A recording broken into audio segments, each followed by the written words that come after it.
Praise the lord.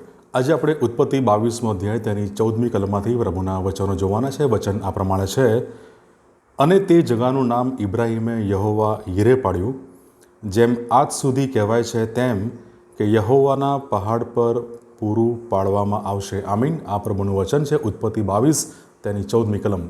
આજનો આપણો જે વિષય છે એ વિષય છે યહોવા યીરે. આપણી પાસે આ ઈશ્વરનું જે નામ છે યહોવા યીરે, એની શું સાચી અને શું બાઇબલ આધારિત સમજ આપણી પાસે છે કે નહીં, એ આજે આપણે જોવા માંગીએ છીએ. સામાન્ય રીતે યહોવા યીરે એ જે નામ છે એનો નામનો અર્થ થાય છે ઈશ્વર પૂરું પાડશે. અને લગભગ આપણે આ નામનો જે સંદર્ભ લઈએ છીએ એ આપણી જે ભૌતિક જરૂરિયાતો છે એને સંબંધી જ અથવા એને માટે જ આપણે ઈશ્વરના આ નામને સીમિત કરી દીધો છે, જે બિલકુલ યોગ્ય નથી. ઈશ્વર એ ઇબ્રાહીમને માટે એ હલવાન એ મોરિયા પહાડ પર પૂરું પાડે છે. અને આપણે જોઈ શકીએ છીએ કે ત્યારે એ 14મી કલમમાં તે જગાનું નામ ઇબ્રાહીમે યહોવા યીરે એ નામ એમણે પાડ્યું. ઈશ્વરના પવિત્રતા, ઈશ્વરના પ્રેમ, ઈશ્વરના પરાક્રમ, ઈશ્વરના ન્યાયપણા વિશેની, ઈશ્વરની ભલાઈ વિશે આપણે કોઈ પણ સંજોગોમાં શંકા અથવા પ્રશ્ન કરવો જોઈએ નહીં. ઘણી બધી વખત આપણી માંગણી હોય છે, ડિમાન્ડ હોય છે, પણ એની સાથે આપણા મગજમાં એ પ્રશ્ન અને શંકા હોય છે કે ઈશ્વર પૂરું પાડશે કે નહીં પાડે. અને એ પ્રમાણેની શંકા અથવા ડર આપણે કોઈ પણ સંજોગોમાં રાખવો જોઈએ નહીં. માથી 6 અધ્યાય 31-32મી ક્રમ આપણને જણાવે છે: શું ખાઈએ, શું પીએ, શું પહેરીએ, એમ કહેતા ચિંતા ન કરો. પ્રભુ ઈસુ ખ્રિસ્ત કહેશે, એમ કરતા ચિંતા ન કરો. તમારા આકાશમાંના પિતા જાણે છે કે એ બધાની તમને અગત્ય છે. અને ઈશ્વર યહોવા યીરે એ બધી બાબતો એ તમારે માટે એ પૂરી પાડશે. ચિંતા ના કરો. દાઉદ ઈશ્વર ભક્ત એ ગીતશાસ્ત્ર તેના 37મા અધ્યાયની 25મી કલમમાં કહે છે: ન્યાયને તજેલો કે તેના સંતાનને ભીખ માંગતા મેં જોયા નથી. ન્યાયી વ્યક્તિના સંતાનને અથવા ન્યાયી વ્યક્તિને તજેલો કે તેના સંતાનને ક્યારેય એણે ભીખ માંગતા જોયા નથી. એનો અર્થ કે ઈશ્વર તેની જરૂરિયાત જાણે છે, ઈશ્વર તેની જરૂરિયાત એ પૂરી પાડે છે.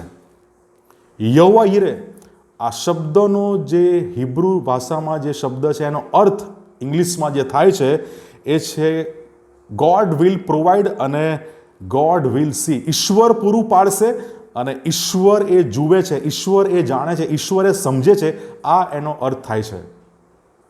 ઈશ્વર આપણને આપણી જરૂરિયાતો પૂરી પાડે છે, પણ આપણે ફક્ત એ ભૌતિક બાબતો પર આપણે લક્ષ્ય આપીએ છીએ. ઈશ્વર એ ભૌતિક બાબતો આપે તો છે જ, પણ એનાથી બી વિશેષ અને શ્રેષ્ઠ એ ઈશ્વર એ આપી જાણે છે, આપી જુએ છે.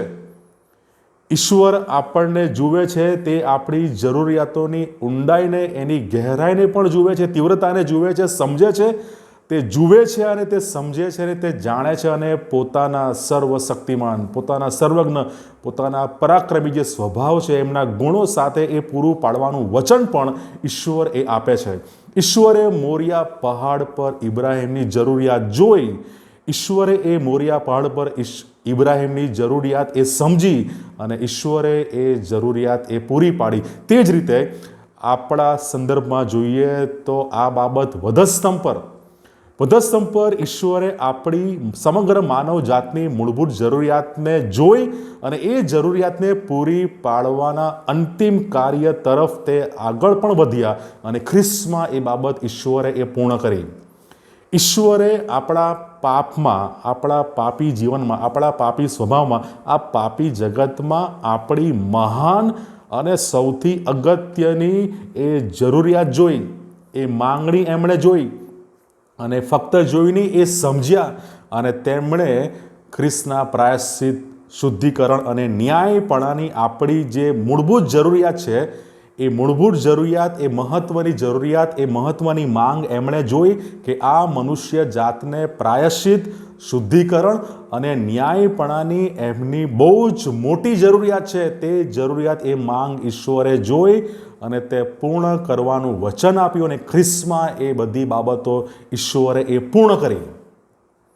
ઈશ્વર પિતાએ પોતાના પુત્રને ઈશ્વરના હલવાન તરીકે એ પૂરા પાડ્યા, જે જગતનું પાપ એ દૂર કરે છે, અને તેમણે પોતાના દીકરાને પાછા રાખ્યા નહીં, અને સાથે વધસ્તંભ પર મરણ પામ્યા, અને ઈશ્વરે ખ્રિસ્તને ઉઠાડ્યા.